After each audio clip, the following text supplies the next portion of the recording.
আচ্ছা, সবাই যে বলছে তোমার পেটে একটা ছোট্ট ভাই আছে, তাই গো আমার সাথে খেলতে আসবে? কি মজা! আমরা দুজনে কিচুন্দা খেলবো। শোনো না কাকি, বলছি যে আমাকে আর ভাইকে তুমি চকলেট দেবে তো?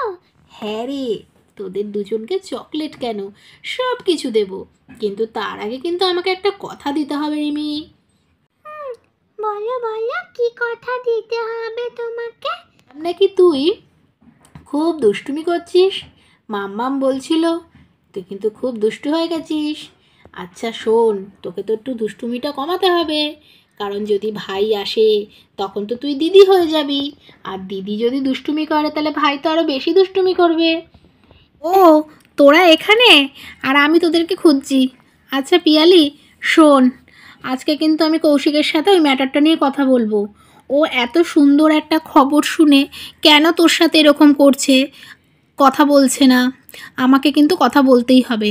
আর মাও বলেছে ওর কিসে এত অসুবিধা সেগুলো কিন্তু মাও আজকে কিন্তু ওর সামনাসামনি হবে, ঠিক আছে? তাতে তোর কোনো অসুবিধা নেই তো? না না দিদি ভাই, আমার কোনো অসুবিধা নেই, আমিও তো চাই। ও কেন এরকম করছে, এত ভালো একটা খবর শুনে কেন এরকম করছে আমি তো সেটাই বুঝতে পারছি না। আচ্ছা বল তো, তোর এত সমস্যাটা কোথায়? আমার ছোট বৌমা আমাকে সব বলেছে, যদি ঘরে একটা ডিমির সাথী আসে খেলার, তাতে তোর কোথায় অসুবিধে আমায় একটু বল দেখি ছোটো কোকা। না বাবা, সেরকম কোনো সমস্যা নেই, সমস্যাটা তো আমি তোমাদেরকে বলেছি, আমি তো অন্তত পিয়ালিকে বলেছি। কি পিয়ালি, বাবার কাছে এটা বললে, আমি কি বলেছি সেসব কিছু বলনি?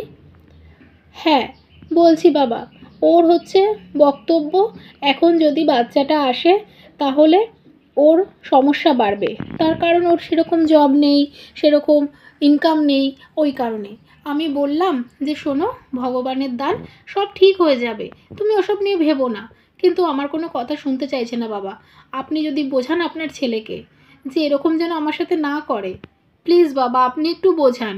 আরে হ্যাঁ হ্যাঁ ছোটো বৌমা, তুমি এত চিন্তা করো না, আমি এর সাথে কথা বলছি।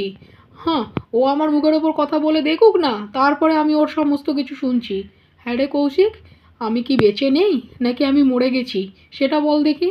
তুই এত কেন ইয়ে নিচ্ছিস বল তো, আমি তো সেটা বুঝে পাচ্ছি না।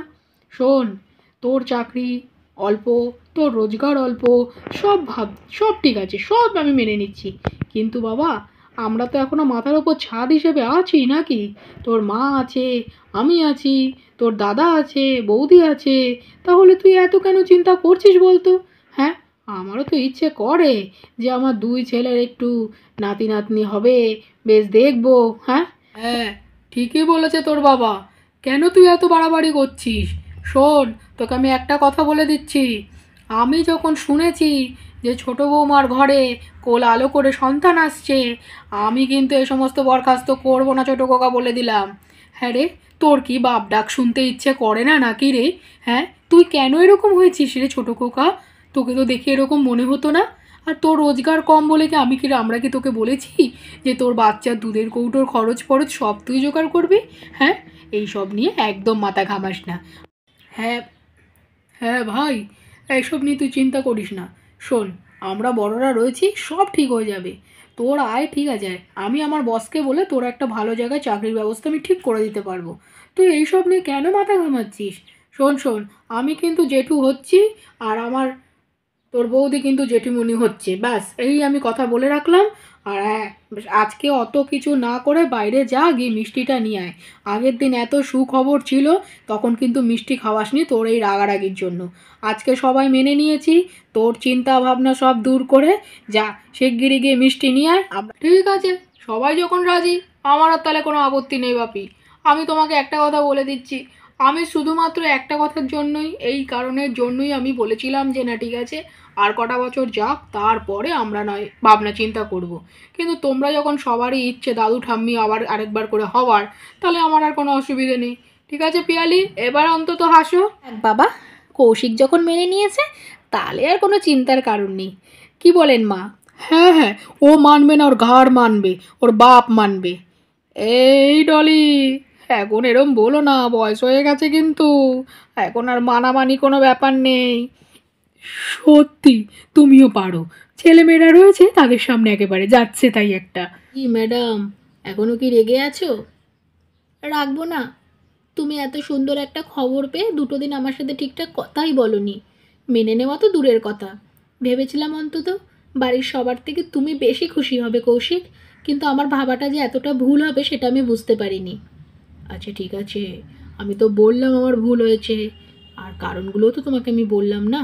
এখন রাগ করতে হবে না, আর এই সময় অত টেম্পটেড হতে নেই। এসবের টেম্পটেড হলে পরে কিন্তু বাচ্চাটাও খুব রাগী হবে, তখন দেখবে তোমাকেই কিন্তু ধরে বকবে কিন্তু। আচ্ছা আচ্ছা, ওই সমস্ত ছেলে ভোলানো কথা আমাকে বলতে হবে না। ছাড়ো আমার হাতটা, আমার ঘুম পাচ্ছে, আমি ঘুমোবো। হ্যাঁ ম্যাডাম, ঘুমোবে তো নিশ্চয়ই। আর এখন থেকে তোমার সমস্ত টেক কেয়ার আমি করব, কোনো চিন্তা নেই।